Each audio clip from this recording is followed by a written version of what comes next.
sa buhay. Subong masako sila sa pagsilot sa eskwelahan. Mismo ang mga manunudlo ang nagapanilig, pang-trafo, pagpangdagna sa ilang mga classroom. Si Maribik Libon, wala lamang na kontento nga magpangmap sa iya classroom. Ginugasan hindi lamang ang salong, kundi ang mga lamesa sa bangko. Aircon api ang iya classroom, galipas na po ang iya kama, wag na magalaktang virus sa iya mga estudyante, bangod masamin na sirado. Kasi parang hindi na maglaktan, kung hindi na magdamo ang cases o influence sa eskwelahan.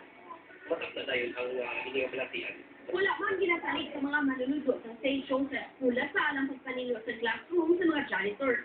Buhat na relasyon na sila sa klase.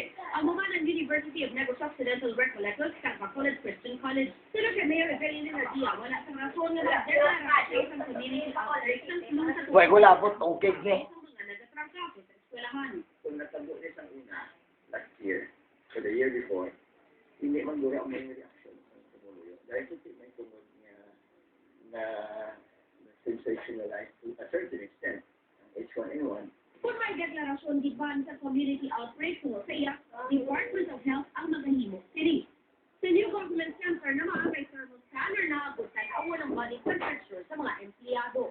Radyo May Tanio Arellano, TV Patrol Negros. Sinigit ang mga hapon, ang administration sa St. Sebastian International School ang nagdesiderman sa pag-suspend man sa ilang klase, sumugod buwak tuktok biyernes. Pinabangol sa madamon man sa ilang mga estudyante ang nagpapakit. Samtang sa Sudat Academy sa Nursing School ang nag-suspend man sa ilang klase, bangol sa madamong mga estudyante ang nagpapakit, lakit na ang buha ka instructors.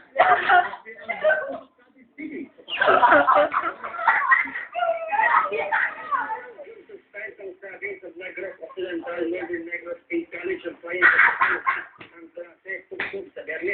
Hindi pa motibahan niya sa restaurant ng mga estudyante sa College of Nursing ang mayaratang sulat. Mga proper instructors ang gidalaman sa ospital, bangod sa hilana. Sila kay JP Now, clinical instructors ang mga nagbitan niya pinupuan, nagsugod ang paglapta sa hilana sa sulod mismo sa dormitory ng school campus. Wow.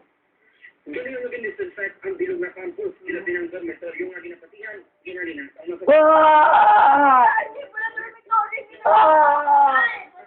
influenza H1N1 virus sa eskwelahan. Sa Tunas pa, natalala ang magabalik ang klase. Diyan sa siyudad ng Cadiz, Nico Delfin, TV